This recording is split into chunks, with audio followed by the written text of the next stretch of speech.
So you are new to Stellaris and either don't know what to do or are extremely confused at all the vast options and complexity of the game. In this video, I'm going to give you an easy introduction and good starting build to learn the game. I'm not going to go over all the little mechanics as there is an in-game tutorial that teaches that, like which buttons do which and how to build the ship using the shipyard, for example. I assume you already know the basic mechanics of the game. I'm also not necessarily teaching the best meta strat or min-maxing, as this guide is for beginners, not necessarily pros or highly advanced players. This will not be teaching PvP, as PvP requires more advanced styles of play and can be a lot more challenging. For beginners, I recommend getting good at PvE, then PvP if that's what you want to do. So I'm going to be giving an example of a way to play Stellaris in order to learn the game. This may not be the absolute best way to do things, but it is effective and will teach you to survive and thrive in your first playthroughs. I'm basically giving you a direction to go in so you don't get overwhelmed and you can deviate and use discretion as you see fit. Take what I teach and make it your own. Again, this is an example game. Every game is different, so I have to make up the tutorial as the game progresses. Instead of saying do this and this, then this in this order, I have to address events as they unfold. Also, forewarning, I will be playing with some DLC, but don't worry. I will show you how to do it without any DLC. And basic concepts I teach can be applied to the base game too, with or without DLC. So we start at the menu screen. We are going to make a new game. Let's click Create New. This will take us to the Empire building window so we can choose our build. After we click Select, choose Appearance, Species Name, and Name Lists. The most important thing to us here is traits and government ethics. Origin is also important, but we won't be doing anything special for that since we aren't doing any established meta builds for this video. So go to Traits next, select Intelligent for Technology, then pick Slow Learners and Solitary as they have a very low impact on the game for negative traits. We are picking negative traits so we can pick up 2 more positive ones that will greatly impact the game. So now select Traditional for Unity and Conservationalist for extra consumer goods. This way you get more research, Unity, and consumer goods which keep you from being broke and enable you to have even more research and Unity. Whatever you choose, make sure trait points and trait picks are at 0. Next, choose your homeworld name and city appearance. What type of planet preference is slightly important, as different planet types tend to have more of a specific resource type. But in the long run, it really doesn't matter much. Now we are at Origins. There are many options here, but for our build, we are going to pick the default Prosperous Unification option. I would like to pick Mechanist, but I think it would be better to stay with the default for now.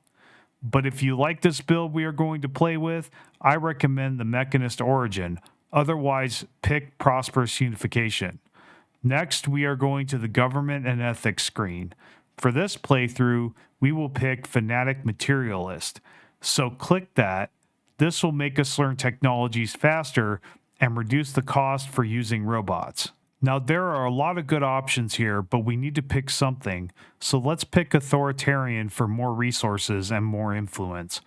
Now we picked our ethics, let's pick Authority. For our build and example playstyle, we want Imperial, so click that.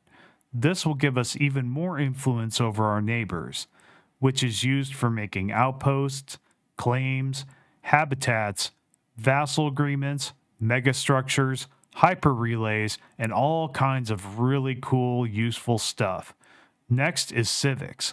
For this build, we picked up research, but we also want unity bonuses to our empire as well. So we are going to pick Byzantine bureaucracy for more unity. Then efficient bureaucracy for more edict funds, which let us use edicts without spending unity, and gives us more consumer goods for even more unity and tech. We will pick technocracy as our third later, once we research galactic administration and get another civic point. Choose advisor voice, that's mainly your preference. This is basically what the in-game announcer sounds like. Choose empire name, choose flag or symbol, choose ship appearance. Choose ruler and give them a name. Click save. Now we are at game details. I could spend an hour on this, but I'm not going to. Just choose the following settings for now. Small, 400 stars. Galaxy shape, doesn't matter. Choose the amount of AI empires you want to start with. I'll be going with 6. For this playthrough, we'll turn Advanced AI Starts off, Fallen Empires off, and Marauder Empires off. Leave Tech Tradition Cost at 1, Habitable Worlds at 3, Primitive Civilizations is your preference. I'm going to have it off. Crisis Strength will be at the lowest at 0.25, Crisis Type Random, Mid-Game Start Year 2300, End-Game Start Year at 2400, Victory Year 2500, this is really your preference. You can put difficulty on civilian, but I'm not going to. Instead, I'll set it to ensign. There are no bonuses to AI and no bonuses to the player on ensign difficulty. I don't recommend going any higher than this your first run. Scaling difficulty is off. Difficulty adjusting AI modifiers is off. AI aggressiveness is normal. Empire placement random. Advanced neighbors off. Hyperlane density, abandoned gateways, and wormhole pairs are all at 1. Guaranteed habitable worlds is set to 2. Caravanners off. L-gates on. Xenocompatibility off. Warning, turning this on can make performance terrible. Logistic growth ceiling 1.5. Growth required scaling 0.25. I highly recommend Iron Man mode. Not because I'm against save scumming, but because you get credit for your achievements and hard work when playing. If you don't have it on, then you won't get Steam achievements. So we will be turning Iron Man mode on for this playthrough. Click play. That's it for part 1. If you like my stuff, you know what to do. Thanks, and I'll see you next time.